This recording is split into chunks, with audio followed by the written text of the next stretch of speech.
Hakeri za najveće prevare u istoriji Lutrije Srbije. Sigurno će biti zanimljivih 20 minuta. Čovjek sedi u stanu okružen sa 20 računara i preko 200 mobilnih telefona. Zove se Predrag Bećirić i vjerojatno je najsrećniji čovjek u Srbiji. U proteklih godinu dana u igrama na sreću koje organizuje Lutrija Srbije osvojio preko 2 miliona evra. U isto vreme je sa telefona koji se nalaze u stanu poslao preko 360.000 SMS poruka. Predrag uzima jedan od telefona da pozove brata, ali ga prekida kucanje na vratima. Ne očekuje goste danas. Polako se približava špijunci i vidi desetine članova specijalnih jedinica sa heklerima uperenim ka njemu. Predrag je u protekla 3 meseca na nagradnim igrama koje organizuje Lutrija Srbije osvojio 125 automobila i 5 stanova. Odmiče se od vrata i razmišlja da li mu je sreća istekla.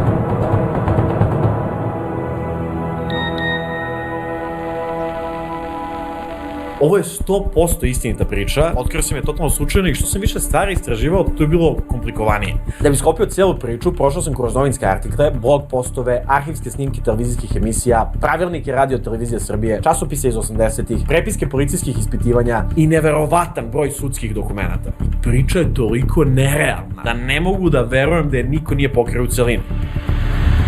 Do sada. Tako da uzmite nešto za jelo i zavalite se, jer da bi razumeli kako se desetine članova specijalnih jedinica našlo ispred Predragovih vrata, moramo da se vratimo u prošlost. Godinu dana pre njegovog hapšenja. Zimate 1000 evra.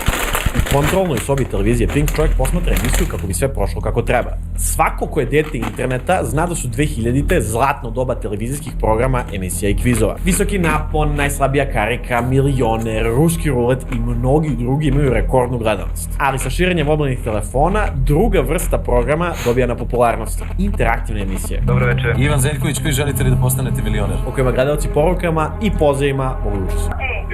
A da nije slučajno Kurčin? Poenta je, koncept uključivanja u programe je dominirao. Jedna od tih emisija je bila i najniža jedinstvena ponuda koja se emitovala na RTS i Pinku, u kojoj su gledalci porukama pokušavali da pogode broj i dobiju nagrade kao što su kola i stanovi. I još jedna naša licitacija uspešno završena. I upravo u ovoj vrsti igre Predrag osvojio milione. Vratit ćemo se na to i kako to uspeo, ali od svih ovih emisija nijedna nije toliko dobro spojila interaktivnost sa TV programom, niti bila ni blizu toliko popularna kao emisija koja se trenutno emituje iz kontrolne sobe. Ako ste mlađi, teško je objasniti koliki fenomen je bio tajni agentizam. I tom pričam iz ličnog iskustva. Znači, ja sam bio opsednut. Počela je kao igrica, ali se zbog nerealne popularnosti proširila na stripove, sličice, čipseve, sladolede, CD-ove. Kaberate pointu, medijska imperija. Emisiju je vodio Manda i gledalci su pozivom preko telefona kontrolisali Izija koji izbegava zamke i pokušava da spasi svoju devojku Loru od zlikovaca Hektora i Grimdevita. Hektore, jam jam! U ovom 4. klipu ikada, ja telohranitelja DJ nazivam Hektor baš zbog Izija. Zašto vam ovoliko pričam o Iziju? Pa, prvo mnogo sam ga voleo i hoću malo da nahvalim stvari koje su mi obeležile detinjstvo, ali ne pominjem Izija samo zato što sam ga mnogo voleo, jer čovjek koji je napravio Izija i koji posmatra emisiju iz studija TV Pink, znači heroj mog detinjstva, i čovjek koji je odgovoran za najveću prevaru u istoriji Lutrije Srbije su ista osoba.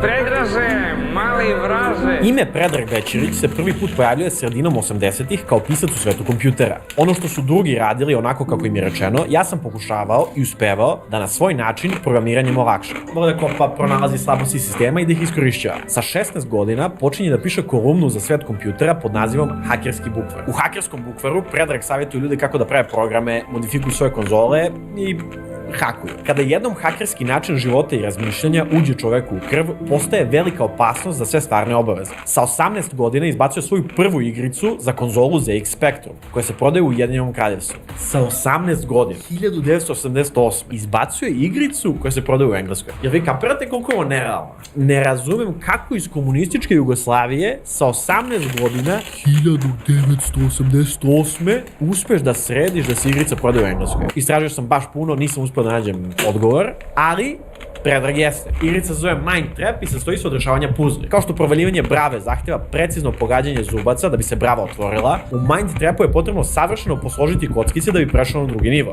I kod dobijanja brava i kod Mind Trapa je potrebno razumevanje sistema, pronalaženje paterna i iskorišćavanje slabosti. Što dosta podsjeća na hakovanje. Šta je uopšte hakovanje? Najprostija definicija je hakovanje neovlašćen pristup podacima. Koliko je Mario zanimljiv, brate. Evo, on samo sedi tu i priča, ali način na koji priča je predobar, brate. Ja, evo, sam ušao od strane njega i moću da jedem i to ja sam uzeo čips i gledam njega, brate, ja sam psihopata. On je predzanimljiv.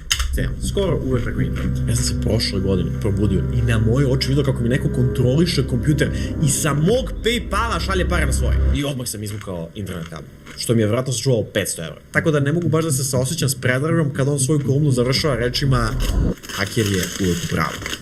Godinu dana pre hapšenja, novembar 2009. Predragov brat Ognjen u kolima gleda prenos Narodne lutrije Srbije na svom malom LCD televizoru. Predrag nervozno hoda po stanu i prati istu emisiju. Koncept nagradne igre je bio jednostavan. Predstavi se predmet, Da li će to biti LCD TV? frižider, stan ili u ovom slučaju automobil Chevrolet Spark. Gledaoci šalju SMS poruke sa cenom koja predstavlja njihovu ponudu i pobednik je onaj ko ponudi najmanji broj, koji niko drugi nije poslao. To je cijela igra. Ako imamo 6 ljudi koji su ponudili 1, 1, 2, 3, 4, 5, pobednik je crveni jer on ima najmanji broj koji niko drugi nije poslao. Tako funkcioniše i SMS licitacija. Samo što mnogo više ljudi učestvuje na TV-u, pa je teže da pobediš. Za obične takmičare. Predrag je iznajmio ovaj stan specifično za ovu svrhu. Samo večeras je poslao 5000 poruka i toga je koštalo preko 2000 €. Očekuje pobednički poziv, ali nijedan od preko 200 telefona u njegovom stanu ne zvoni. Razmišlja da li je nešto pogrešno proračuno, jer Predragov sistem njemu daje veće šanse da pobedi, ali ne zagarantovane. Zašto? Kako je funkcionisao sistem hakovanja pojednostavljeno maksimalno? Recimo da Izi skuplja klupka i da ti treba da pogodiš koliko ih ima. I kada kažeš broj, ja ti kažem da li je više ili manje. Kažeš 20, ja kažem više. Kažeš 90, ja kažem niže. Ne bi ti trebalo puno da stigneš do tačnog broja. E sad, kada ti ja ne bi govorio manje ili više, bilo bi mnogo teže da pobediš i u suštini bi bila igra na sreću. Ali, emisija najmanje jedinstvena ponuda je grafikom na televizoru slala povratne informacije koliko je tvoje pogađanje blizu. I to je rupa koju je Predrag iskoristio. I kao toplo-hladno bi se približavao najmanjem jedinstvenom broju. I ako imaš jedan telefon sa kojeg sam šalješ ponude, teško da možda imaš prednost. Ali, ako to pomnožiš sa 20 kompjutera i preko 200 mobilnih telefona koji šalju poruke u isto vreme... Brate, lik, milion IQ. Jedan od telefona zvoni. Predrag ga užurbano uzima, stavlja ga u kesu sa jabukama, vezuje konopcem i spušta niz prozor. Predragov brat Ognjen izlazi iz automobila, brzo preuzima kesu i vraća se u auto da se javi u živu program. Predragov plan je uspeo. Voditeljka čestita Ognjenu na osvajanju novog Chevrolet Sparka i par nedelja kasnije on preuzima ključeve i slika se kao srećni dobitnik. Niko ništa ne sumnja. Predrag i Ognjen sada mogu da prodaju auto, podele pare i keširaju po 5000 €, što nije malo za jedno veče posla.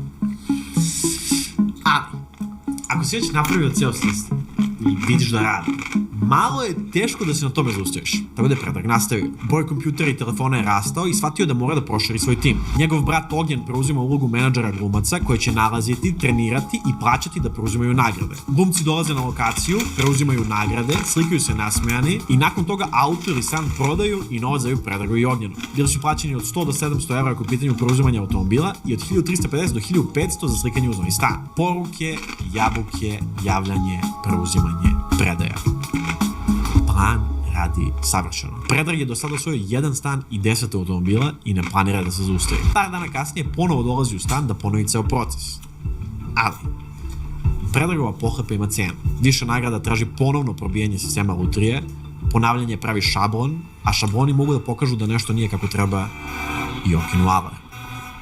Znate zašto vam se sviđa edit ovog klipa? Zato što je baš dobro izeditovan. I gledajte onaj klip kao krajnji proizvod onoga što možemo da vas naučimo. A na njemu smo radili ja, Vicko, Dima i Filip Budin. Brate, realno, ovo je predobro što oni rade. I editing i sve je predobro i trebalo bi ljudi koji rade editing da ođu na ove njihove časove, realno. Da se priključe. Realno, hoćeš da naučiš, brate, najbolja stvar. I podržiš domaće youtubere. Znači, prvo smo članovi Talas Akademije, najveći. Oni, brate, ne rade kocku, tako da treba ih podržati. I najaktivnije zajednici za editing i content kreatore kod nas sa preko 1000 aktivnih članova. Započeo sam je pre 1.5 godina sa par kurseva i svakog meseca je sve bolje. Od najboljeg kursa za početnike koji predajem ja, a znam da je najbolji po rečima ljudi koji su ga prošli, i po tome što kad sam ga smišljao, pravio sam ga tako da moja mama može da nauči osnove video editinga. I kada sam ljude koji su ga prošli pitao da li je bio lakše ili teže nego što su mislili, evo što su rekli. Bilo mi je skroz okej. Mislim, stvarno ste sve lepo objasnili, sve je jasno. Sve je jako lepo objašnjeno, tako da baš nisam imao problema da se snađem. Da, tačno moje očekivanja su ispunjene. To su samo neki od preko 1000 poziva koje sam imao i mogu da kažem sigurno da je preko 85% ljudi reklo isto ovo. Dodali smo toliko novih kurseva, znači After Effects, napredni After Effects, kako da naplatite Edit. Da bi razumeli kako je Predrag došao u poziciju da eksploatiše sistem Narodne lutrije Srbije, moramo da se vratimo 10 godina unazad. Nakon hakerskog bukvara i Mindtrapa, početkom 2000-ih, Predrag primećuje da svoje znanje u programiranju može da proda televizijama. Po primjeru stranih emisija, pravi svoje TV programe, isprobaj svoju sreću već danas. Šolovac i Lova za slova. Gledaoci bi zvali preko telefona, otvarali polja i odgovarali na pitanja, čim bi osvajali novac. Kešolovac je u to vreme bio najgledanija kratka forma na televiziji Pink. Čovjek šta god da dotakne, pretvori u zlato. Zume mi dao, jedem govno i ono počne da kida. Ohrabren rezultatima Kešolovca, inspirisan ranim igricama kao što su Hugo, kreira najambiciozniji projekat do sada. Tiny Agent Easy. Go Easy! I sad moram malo dublje da uđem koliko je Easy bio ispred svog vremena. Hugo iz Danske je najbliža TV igrica tome, ali samo uporedite animacije i likove. I što sam više istraživao, skapirao sam da popularnost nije bila slučajna, jer je Easy bio najbolja igrica ove vrste u svetu. I znate šta još? Nije bila sinhronizacija, nije tu Mandar bio šatorovoditelj i ovi su pozemljivali glasove. Sve je bilo domaće. Srpska produkcija 2002. godine. Uspesi su se samo nizali. Predragu deluje kao da ne može pogreši. Ni ne sluti da će samo godinu dana nakon prestanka emitovanja Izija 100 članova specijalnih jedinica biti angažovano da ga uhapse. 3. mart 2010. Dan hapšenja. U proteklih mesec dana Predrag je osvojio jedan Volkswagen Passat, jednu Škodu Octaviju, 18 Fiat automobila i 3 stana. Pohlepa biblijskih razmera. A ukupan dobitak Predragove grupe od početka je 5 stanova i preko 120 automobila. Ukupne vrednosti od 2 miliona evra. Sumnjive stvari se... Brate, zašto Predrag ovo nije radio van države? Radio iz Amerike ovo. A ima ljude ovdje da samo kupe nagrade, najjače. Nižu. Pobednici loše glume, prodaju automobile odmah nakon preuzimanja i neverovatno velik broj telefona koji šalje poruke iz jedne iste zgrade i iz jednog istog stana. Predrag piše: igrali ste Counter Strike. Tog dana igrao sam ga i ja, ali ne svojom željom. U ranim jutarnjim časovima probudili su me lupa i buka na vratima. Pogledao sam kroz špijunku i predavno se pojavila scena iz igre. Samo što sam ovog puta ja bio u ulozi terorista, a Kantera je bilo svuda. I levo, i desno, i niz stepenicu u hodu. Kompletno obučeni i zaštićeni pancirima uz cevi. Predrag otvara vrata i oružani specijalci ga bacaju na pod, stavljaju mu lisice i odvode ga u stanicu. Optužen je da preko interneta hakovao sistem lutrije i nameštao sebi pobedu. I da je sa svojom hakerskom grupom oštetio lutriju i građane Srbije za preko 2 miliona evra. Protiv njega još 18 ljudi se diže optužnica i preti im 22 godine zatvora. Predrag sedi u oči sa inspektorima i razmišlja kako je došao do ovoga. Da li bio previše pohlepan? Da li treba da stane na 1., 2. ili 5. automobilu ili 3. stanu? Svakako će imati vremena da razmišlja jer mu se smeši 4,5 godine zatvora. Kasnije sam po novinama čitao da ih je tog dana bilo angažovano više od 100. Rekli su mi da sam haker.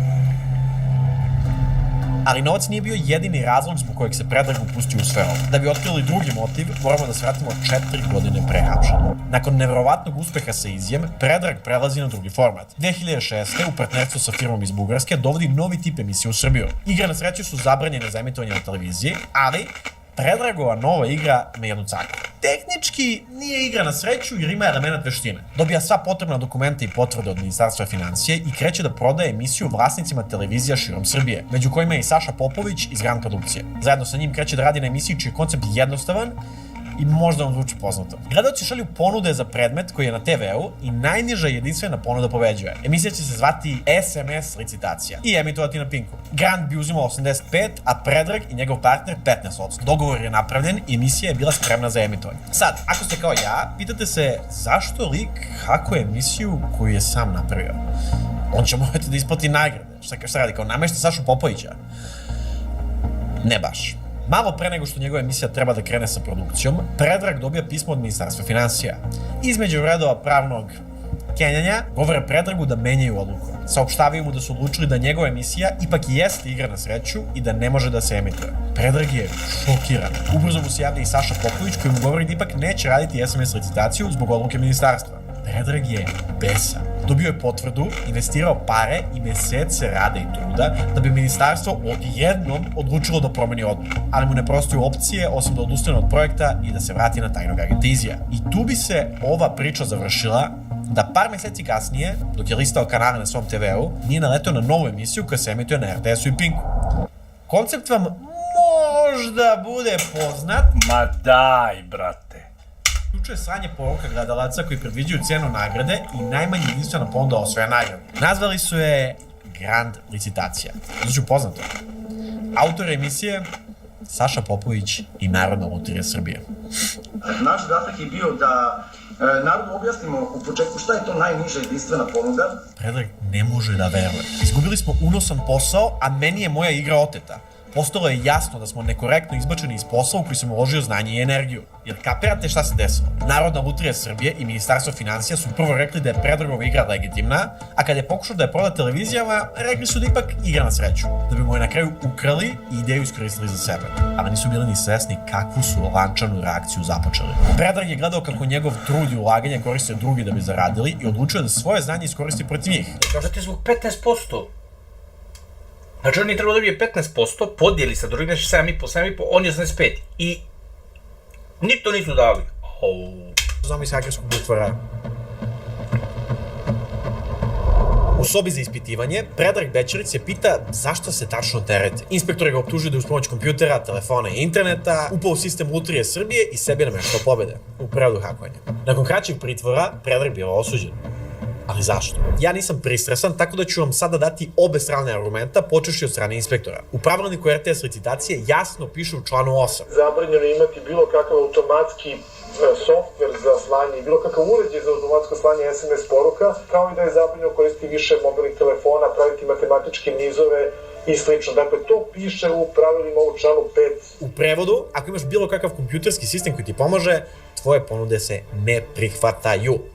Predrag očigledno krši ovo pravilo. Plus, ne samo da je oštetio lutriju, nego i druge učesnike koji su se takmičili i slali poruke u Wambis. Znao da ima nefer prednost i to je koristio. Drugi takmičari su takođe uplaćivali velike pare. Jedan od njih je potrošio više od 2.500 evra i nije dobio.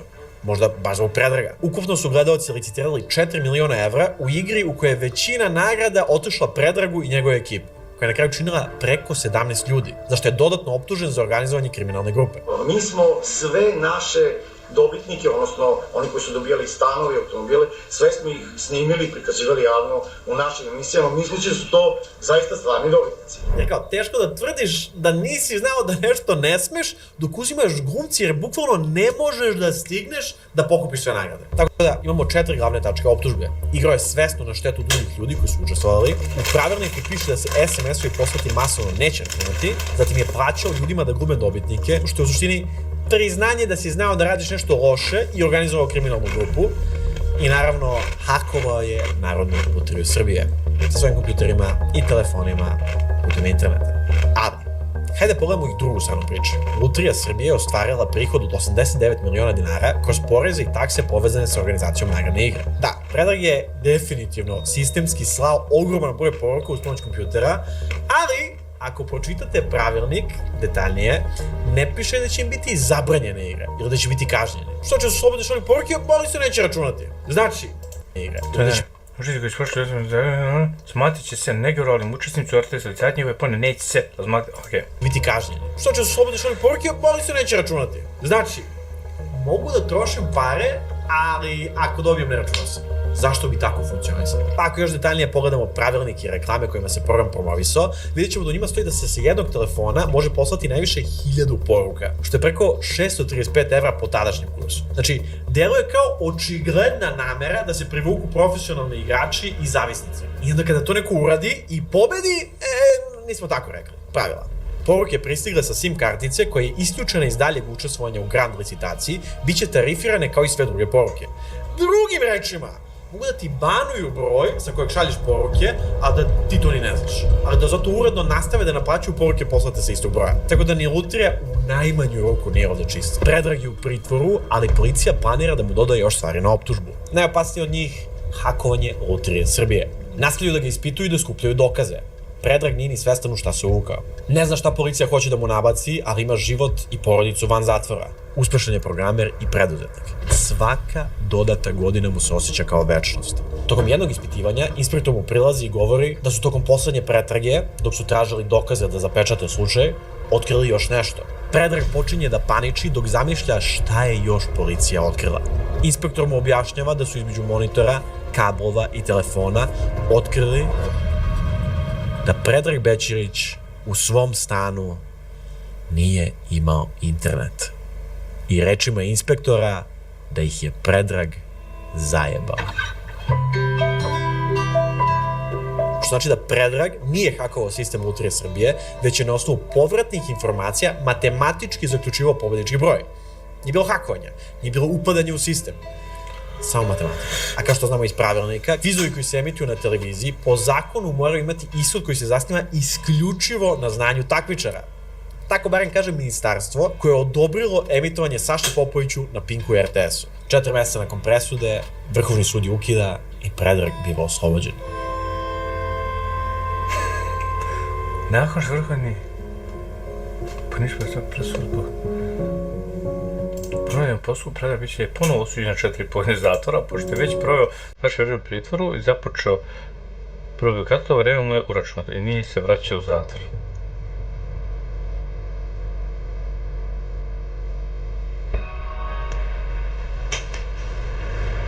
Jao, brate, ja sam htio još. Brate, 20 minuta mi je prošlo za sekund. Kakav doktor? Kakav doktor?